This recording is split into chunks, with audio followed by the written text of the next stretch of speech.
लहसुन, प्याज, एलोवेरा में एक चीज़ मिला के रोज़ प्लांट की जड़ों में डाल दें। रोज़ प्लांट पे बेशुमार कलियाँ आएँगी, फूल आएँगे, प्लांट्स की ग्रोथ सुपर फास्ट होएगी और पौधा भी हेल्दी होएगा। लेकिन ये चीज़ें आपको कितने दिनों में और किस तरीके से देनी है, रिज़ल्ट देखकर आप खुद ही हैरान हो जाएँगे।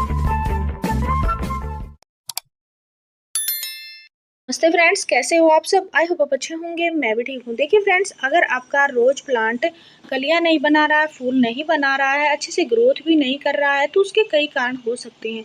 देखिए, सबसे पहले मैं आपको कारण बताऊँगी, फिर मैं आपको 3 ऐसी चीज़ें बताने वाली हूँ जिनमें आपको एक चीज़ मिलानी है, जो आपके पास अवेलेबल होती है और उसका देखिए किस तरह से इस्तेमाल करना है, और अगर आपने उसको महीने में 1 बार भी इस्तेमाल कर लिया, तो उसका जो रिज़ल्ट आएगा उसको देखकर आप खुद हैरान हो जाएँगे। मैं आपको एक ही गुलाब पे 2 फूल भी दिखाने वाली हूँ और गुलाब की ग्रोथ आपको कैसे बढ़ानी है वो भी बताऊँगी। देखिए, सबसे पहले आप कारण जान लो। अगर आपके गुलाब की अच्छे से ग्रोथ नहीं होएगी तो कलियाँ कैसे बनेगी? ग्रोथ नहीं हो रही तो उसका कारण एक तो ये हो सकता है कि प्लांट्स की जड़ों में फंगस लगा हुआ है, या फिर आपके प्लांट्स की जो पत्तियाँ हैं उनमें कीड़े वगैरह छोटे-छोटे काले-काले कीड़े भी लग जाते हैं। उसके कारण भी प्लांट की ग्रोथ नहीं हो पाती है। और कई बार क्या होता है कि कलियों के ऊपर भी वाइट-वाइट से छोटे-छोटे से दाने-दाने से, यानी फंगस, इनको कीड़े भी बोल सकते हैं, वो लग जाते हैं, तो उसके कारण भी कलियाँ बनती हैं लेकिन झड़ के गिर जाती हैं।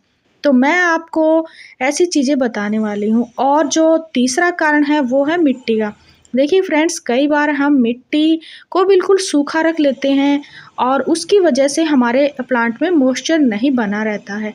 प्लांट की जो मिट्टी होती है उसको ना तो ज़्यादा गीला रखना है और ना ही सूखा रखना है, उसमें मॉइस्चर बनाए रखना है। तो अगर आपके प्लांट की मिट्टी सूखी हुई हो तो आप उसमें पानी थोड़ा बहुत डालते रहें, यानी मिट्टी को आपको मॉइस्चर सा बना के रखना है, बिल्कुल सूखा नहीं रखना है। और दूसरा जो कारण है, अगर आप प्लांट्स में गुड़ाई नहीं करेंगे तो आप कितनी भी खाद, कितने भी फर्टिलाइज़र देते रहें, तो गुड़ाई बहुत ही ज़रूरी है। प्लांट्स की गुड़ाई आप 7 दिन में ज़रूर करें। और फर्टिलाइज़र कौन-सा देना है, कितने दिन में देना है, वो मैं आगे आपको बताऊँगी। देखिए फ्रेंड्स, अगर आपको रोज़ प्लांट में बेशुमार कलियाँ चाहिए तो ये चीज़ आप डाल दें। और किस तरीके से देनी है, देखिए ये जो चीज़ है ये है फिटकरी, यानी एलम। ये आपको पंसारी की दुकान पे मिल सकती है, और ये जो चीज़ है ये तो आपके किचन से ही निकली हैं, और ये एलोवेरा तो आपके गार्डन में ज़रूर मिलेगा। अब देखिए, जो मैं आपको एक फर्टिलाइज़र बना के दिखा रही हूँ वो किस तरीके से बनाना है और इसका क्या असर पड़ेगा और उनमें क्या फ़ायदा होंगे। देखिए, आपको एक प्याज लेनी है, प्याज को छील सकते हैं या डायरेक्ट ऐसे भी कट कर सकते हैं। इसको इस तरह से आप ले लें। फिर आपको क्या करना है, एक लेना है अपना जार, मिक्सी का इस तरह से जार ले लें और उसमें एलोवेरा कट करें, फिर प्याज को कट कर लें इस तरह से। उसके बाद जो लहसुन है, लहसुन हमने 3 कलियाँ ली हैं, तो इनको भी आप इसके अंदर डाल लें और इसको कर लें फिर मिक्स, यानी इसका एक मिक्सचर बना लें। आप इसको मिक्सचर बना के अपने पौधों में कैसे देंगे वो आगे आपको बताऊंगी। सबसे पहले आप ये मिक्सचर बनाएं, उसके बाद आपको एक चीज़ इसमें ऐड करनी है जो बेहद ही ज़रूरी है, जो फूलों की संख्या बढ़ाती है, ये है फिटकरी।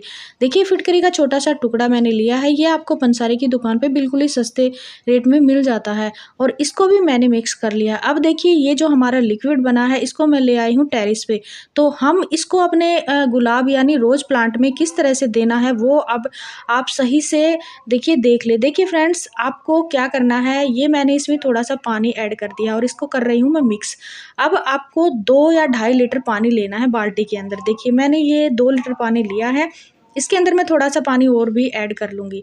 तो देखिए, मैंने इसको छान लिया है। ये जो लिक्विड है, जो ये इसका जो कचरा है, इसको हमें इसके अंदर नहीं डालना है, सिर्फ़ इसमें पानी डाल के और ये फर्टिलाइज़र बनाना है। देखिए, देखिए फ्रेंड्स, ये जो फर्टिलाइज़र है ये हमारे पौधों की ग्रोथ भी बढ़ाता है, और ग्रोथ बढ़ने के बाद उस पे कलियाँ भी बनाता है, और उसके बाद उसमें बड़े-बड़े फूल भी लाता है। तो ये जो फर्टिलाइज़र है घरेलू चीज़ों से बना है, बस फिटकरी हमें मार्केट से लेके आनी है। बाकी एलोवेरा, प्याज और ये जो लहसुन के छिलके होते हैं, ये बहुत ही कारगर होते हैं। देखिए जो लहसुन के छिलके होते हैं, ये हमारे प्लांट्स की जड़ों में या फिर पत्तों पे कहीं पे भी अगर फंगस वगैरह का अटैक हो तो उसको ख़त्म करता है, यानी फंगस को मार देता है। तो इसको आप अपने प्लांट की जड़ों में डाल दें। अब देखिए सिर्फ़ आपको ये महीने में 1 बार डालना है, ये नहीं है कि 10-15 दिन में आप बनाते रहें, डालते रहें।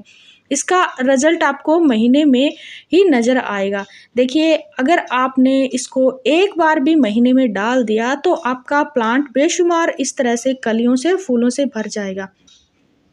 प्याज के जो छिलके होते हैं उसमें पोटाशियम होता है, कैल्शियम होता है और आपके प्लांट्स की जड़ों को भी मजबूत बनाता है और फंगस को भी मारता है। देखिए फ्रेंड्स, अगर आपने एलोवेरा इसके अंदर डाल दिया तो ये रूटिंग हार्मोन्स का काम करता है, हमारे प्लांट्स की ग्रोथ को बढ़ाता है, जड़ों को मजबूत बनाता है। और जो हमने फिटकरी डाली है वो भी फंगस का ही काम करती है।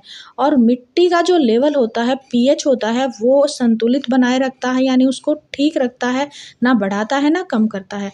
और फिटकरी का कई बार क्या होता है, ज़्यादा अगर हम इस्तेमाल करते हैं तो वो प्लांट की मिट्टी की अम्लीयता बढ़ा देता है, जो खतरनाक भी होती है। और देखिए अगर आपके प्लांट्स में इस तरह से पत्तों पे कीड़े लगे हैं और प्लांट्स जैसे कि पत्तियां सूख चुकी हैं, सूख जाती हैं और फिर गिर जाती हैं, तो उसके लिए आप इसका छिड़काव भी कर सकते हैं। पत्तों के ऊपर इसका छिड़काव करें, आपका प्लांट हेल्दी रहेगा, पत्ते हेल्दी रहेंगे और जो कलियों के ऊपर भी छोटे-छोटे ब्लैक-ब्लैक या फिर व्हाइट-व्हाइट छोटे-छोटे कीड़े से लगे होते हैं, उनको भी ये ख़त्म करता है। तो फंगस को भी ये ख़त्म करता है। तो इन चीज़ों का एक लिक्विड बना के आप उसको अच्छे से पानी में मिला के छान के और अपने प्लांट में महीने में 1 बार देना है। और अगर आपको ये फर्टिलाइज़र बनाना है तो आप इसको लिक्विड के रूप में बना के भी अपने कोई बोतल में डाल के भी रख सकते हैं। तो एक बार नहीं, आप इसका 2 बार 3 बार भी इस्तेमाल कर सकते हैं। तो आप देख सकते हो। और फ्रेंड्स एक चीज़ और बताऊँगी मैं आपको, अगर आप अपने प्लांट्स में ये जो प्याज के छिलकों का फर्टिलाइज़र दे रहे हैं तो इसको आप 15 दिन में दे सकते हैं अकेले को। और लहसुन के छिलके को भी अगर आप फर्टिलाइज़र देना चाहते हैं तो उसको भी आप दे सकते हैं। बाकी फ्रेंड्स ये जो फर्टिलाइज़र है अदर्स प्लांट में यानी और प्लांट में भी काम करता है। अगर आपके मैरीगोल्ड के प्लांट में देखिए कीड़े लगे हुए हैं, क्योंकि इस मौसम में कई बार मिलीबग का अटैक हो जाता है फ्लावर वाले प्लांट पे और मार्च का महीना चल रहा है, तो अगर आप अभी ये काम कर लेंगे तो आपके प्लांट्स पे रिज़ल्ट देखकर आप खुद ही हैरान हो जाएँगे और इसको फिर बार-बार इस्तेमाल करेंगे। कोई खर्चा नहीं आता है। तो मीलीबग अगर आपके प्लांट पे लगी हैं, जैसे गुलदाउदी के प्लांट पे भी लग जाती है, तो इसका छिड़काव आप कर सकते हैं। तो ये एक तरह से घरेलू फंगिसाइड का भी काम करता है। फंगिसाइड पाउडर लेने की भी आवश्यकता नहीं होगी, इसको लिक्विड रूप में बना के आप अपने पौधों पे छिड़काव कर सकते हैं। कोई सब्जियों वाले प्लांट अगर आपने लगा रखे हैं, जैसे टमाटर हो गया, टमाटर के पत्तों के ऊपर ब्लैक-ब्लैक छोटे-छोटे कीड़े लग जाते हैं, फिर पत्तों को वो खाते रहते हैं और फिर पत्ते गिर जाते हैं, यानी ख़त्म से ही हो जाते हैं। तो आप इसके ऊपर भी छिड़काव कर सकते हैं। फूल गिर रहे हैं इस तरह से, तो उसके ऊपर भी छिड़काव कर देंगे तो वो गिरेंगे नहीं। अगर आपके बैंगन के पौधे पे भी मिलीबग का अटैक हुआ है, फूल बन रहे हैं और ऐसे गिर रहे हैं, कलियाँ नहीं बन रही हैं इस तरह से, यानी फ्रूटिंग नहीं हो रही है, तो आप उसके ऊपर भी छिड़काव कर सकते हैं। तो ये जो 3 चीज़ें मैंने बताई हैं, इनको भी आप अकेले मिक्स करके फर्टिलाइज़र बना के दे सकते हैं। बाकी अगर आप फिटकरी को अकेला देना चाहते हैं तो भी दे सकते हैं, या फिर इसमें मिला के देंगे तो इसका जो रिज़ल्ट है वो बेस्ट मिलेगा। तो इस तरीके से देखिए आप भी अपने रोज़ प्लांट पे बेशुमार फूल ले सकते हैं, कलियाँ ले सकते हैं और अपने गार्डन को इस तरह से फूलों से भरा-भरा देख सकते हैं। और देखिए ये जो प्लांट है इसकी भी अच्छे से ग्रोथ हो रही है, इसमें भी हर इस ब्रांच पे कली आ गई हैं, देख सकते हो आप, छोटी-छोटी कलियाँ बनी हुई हैं। और फ्रेंड्स इसको आप महीने में ज़रूर दें। और मैंने एक बार ये यूज़ किया था फ्रेंड्स, मैंने ये 25 दिन पहले यूज़ किया था और बाकी मैंने इसमें वर्मी कंपोस्ट भी डाली थी। अगर आपके पास वर्मी कंपोस्ट है तो वो भी आप डालें। जो फरवरी में काम करने होते हैं अपने गार्डन में, वही काम मैंने भी किया था। और फ्रेंड्स एक काम आपको और भी ज़रूर करना है, आप अपने प्लांट्स को धूप में रखें, यानी 2 या 3 घंटे की धूप ज़रूर लगाएँ। गुलाब के पौधे को कभी भी छाया में मत रखें। और फ्रेंड्स ये जो गुलाब है देखिए ये इसके अंदर छोटी-छोटी कलियाँ बनी हुई हैं, ये बटन रोज़ और इसी प्लांट पे ही एक व्हाइट फ्लावर आया है, यानी एक ही प्लांट पे 2 कलर के फूल आए हैं। तो फ्रेंड्स आपको जानकारी अच्छी लगी हो तो लाइक, शेयर एंड सब्सक्राइब